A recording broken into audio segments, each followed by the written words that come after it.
السلام علیکم ناظرین کرام، ترک داستان لائٹ چینل پر خوش آمدید۔ آج کی ویڈیو میں ہم بات کریں گے کرولش اورحان کی قسط نمبر 5 کا مکمل ریویو۔ یہ قسط واقعی ایک شاندار اور یادگار قسط تھی اور میں نے خاص طور پر اس ایپیسوڈ کو 5 مرتبہ دیکھا کیونکہ مجھے یہ ایپیسوڈ بہت ہی زیادہ پسند آیا۔ خاص طور پر اس ایپیسوڈ کا ایک سین مجھے سب سے زیادہ یہ پسند آیا جب اورحان بے ازنک کے قلعے میں موجود ہوتے ہیں۔ ان کی گفتگو نے میرے تو دل جیت لیے۔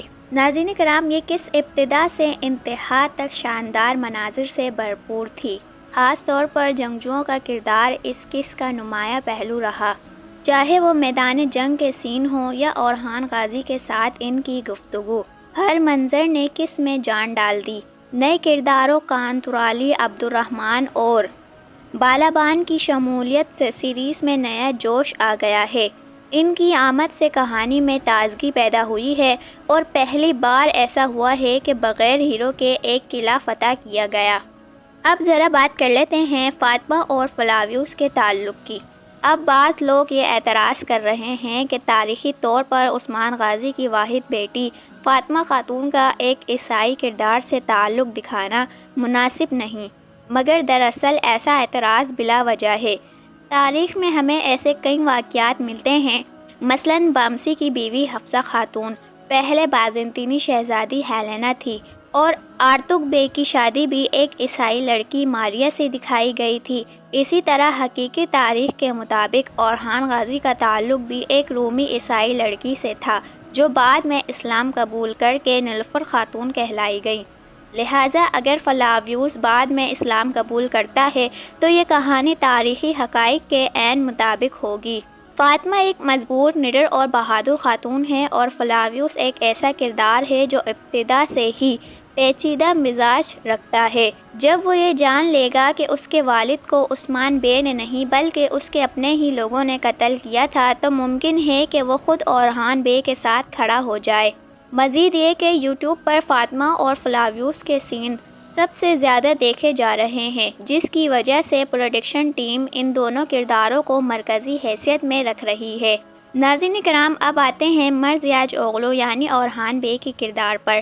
اس قسط نے واضح طور پر یہ ثابت کر دیا ہے کہ یہ وہ لمحہ تھا جب اورحان کے کردار کا اصل آغاز ہوا۔ پچھلے ایک ساتھ میں جو اورحان دکھایا گیا تھا، اب اس قسط کے بعد وہ مکمل طور پر ایک نیا طاقتور اور خود مختار لیڈر بن کر سامنے آیا ہے۔ اس کے ڈائیلاگز، ڈیلیوری، تاثرات اور باڈی لینگویجز سب کچھ بے مثال تھے۔ جب اس نے کہا بات ختم نہیں ہوتی جب تک میں نہ کہوں، تو یہ سین اس کے کردار کی طاقت کو ظاہر کرتا ہے۔ اس لمحے نے مجھے عثمان بے کے ابتدائی سین یاد دلا دیے۔ اورحان اب ایک ایسا سردار بن گیا ہے جس کی موجودگی ہی دشمنوں کے لیے خوف کا باعث ہے۔ اسے ارطغرل غازی کی تلوار پیش کی گئی جو قیادت کی علامت ہے۔ گویا اب اورحان کے ہاتھوں میں قبیلے کی تقدیر ہے۔ قبیلے کی سیاست میں اب اس کے پاس مکمل اختیار ہے، لہٰذا اب اسے شاہنشاہ جیسے مخالفین کی پرواہ نہیں رہی۔ کہانی کا رخ اب فتوحات اور سیاسی منصوبہ بندی کی طرف بڑھنا چاہیے، نہ کہ غیر ضروری مناظر کی طرف۔ ناظرین کرام، کارا خلیل کا کردار بھی اس قسط میں نمایاں رہا۔ وہ علاؤالدین بیگ کے بعد سب سے اہم شخص کے طور پر ابھر رہا ہے۔ البتہ اسے دیوانی معاملات میں بھی دکھایا جانا چاہیے کیونکہ اس کی دانائی قبیلے کے فیصلوں میں اہم کردار ادا کر سکتی ہے۔ اب ایک سوال جو ناظرین کے ذہنوں میں گردش کر رہا ہے، کیا فلاویوس دراصل کارا خلیل کا بیٹا ہو سکتا ہے؟ یہ گمان غلط ہے کیونکہ عمر کے لحاظ سے دونوں تقریباً ہم عمر دکھائے گئے ہیں۔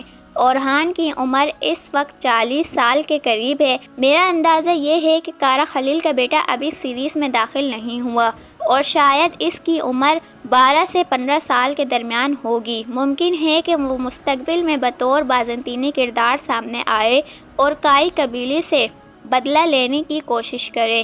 اب ذرا بات کر لیتے ہیں گونجا خاتون کے بارے میں۔ ہم نے دیکھا کہ اس نے اپنی تمام جڑی بوٹیاں جلا دیں کیونکہ دیدار خاتون اس کی دوائیوں میں کچھ ملا رہی تھیں۔ گونجا کو لگتا ہے کہ اب اولاد کی امید ختم ہو گئی ہے، مگر دراصل اب امید جاگ اٹھی ہے، کیونکہ اب دیدار اس کی دوا میں کچھ نہیں ملا سکتی۔ اس لیے امکان ہے کہ آنے والے ایک ساتھ میں علاؤالدین بے اور گونجا کے ہاں اولاد کی خوشخبری سننے کو ملے۔ اس قسط کا ہر منظر دلچسپ اور مضبوط تھا، نہ کہانی کھینچی گئی، نہ کوئی سین بورنگ لگا، مگر افسوس کہ ریٹنگز ابھی بھی اس معیار کے مطابق نہیں بڑھ رہی۔ ترک ناظرین اب بھی محمد بزدار پر تنقید کر رہے ہیں کہ انہوں نے براق اوکجیویت کو دوبارہ شامل نہیں کیا، حالانکہ دیکھا جائے تو مرثیہج اوغلو کو اس کردار کی تیاری کے لیے صرف 2 ماہ ملے تھے اور اس نے اتنے کم وقت میں کمال کر دکھایا۔ وہ ہر قسم یہ ثابت کر رہے ہیں کہ وہ اورحان بے کے کردار کے لیے بہترین انتخاب تھے۔ آخر میں بس اتنا ہی کہنا چاہوں گی کہ یہ قسط شاندار تھی، متاثر کن تھی اور بھرپور جذبات رکھتی تھی۔ ریٹنگ کچھ بھی کہے مگر دیکھنے والوں کے دل جیتنے میں یہ قسط کامیاب رہی۔ ناظرین کرام، آپ کو یہ قسط کیسی لگی؟ اپنی قیمتی رائے کا اظہار کمنٹ سیکشن میں ضرور دیجیے گا۔ ویڈیو اچھی لگی ہو تو لائک اور سبسکرائب کرنا نہ بھولیں۔ ملتے ہیں اگلی ویڈیو میں۔